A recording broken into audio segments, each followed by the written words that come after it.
Direct Television Toronto-based country singer Emily Reid is set to release her 3-song EP, Drifter, later this month. The disc is a follow-up to her 2010 self-titled debut, and Emily joins us this morning to tell us all about it. Thanks so much for being here. Thank you for having me. And congratulations on the new EP as well. Thank you so much. I'm January 21st is the official. January 21st. Okay. Don't forget. Mark it on the calendar. Absolutely. Let's talk a little bit about the songs. Yeah. It's 3 songs, and I know that your writing process, you've co-written in the past, but you kind of like to mostly do it yourself. Yeah, you know, my last album was such, 10 songs, and this EP I really wanted to focus on like my best material and record it in the best way possible. So I just sort of wrote a ton and got better and better and picked my best 3 songs and recorded them, and hopefully people will like them. Yeah. Yeah. Let's talk a little bit about Be Your Last, a bit of a personal story for you. Yeah, so essentially like the gist of the song is the notion of like it's better to be someone's last because there's no one else after that than being someone's first in any way possible. And so it's kind of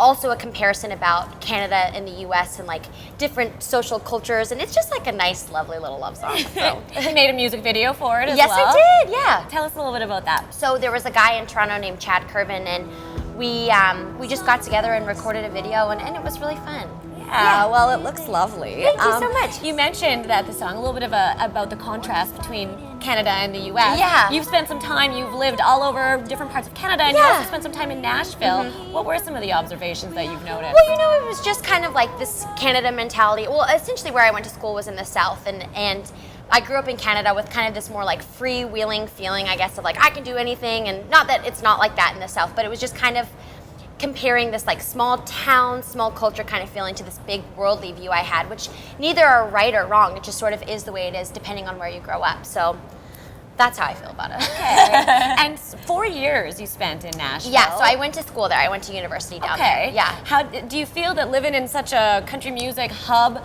has kind of affected you as far as your music going forward? Oh my gosh, because Nashville was kind of like this amazing boot camp where all of your peers are so talented it makes you want to vomit, and it was just like someone would write a song, so you had to write a better one, and someone would write a song and you had to write a better one. It was this constant competition and critiquing from your peers, and like not only did it help me figure out my writing style, it just helped me become a better performer and a better everything because everyone else was so talented. Yeah. You just want to kind of be able to fit in, right? Exactly. It's like, well, if you don't keep it up, you're done. So push you to strive a little bit hard, work a little bit harder. Absolutely. You're on the road right now, kind of taking the EP with you. Yeah. What are your plans? Are we going to kind of expand into a full length in the next little while, or just kind of enjoy this? I want to release this EP and see how it does, and I haven't really taken a real stab in Canada yet, so I want to see how the Canadian audience responds to this EP, and then in the future I have no idea, but I would love to record a full length or another EP, or just got to see how this one goes, and then I'll make plans later. Possibilities are endless. Endless. Yeah. We're going to see how Winnipeg responds to the new EP. We have a song, one we were just chatting about, actually, Be Your Last, coming up on the BT stage from Emily Reid. Thank you so much. Thank you. Lovely.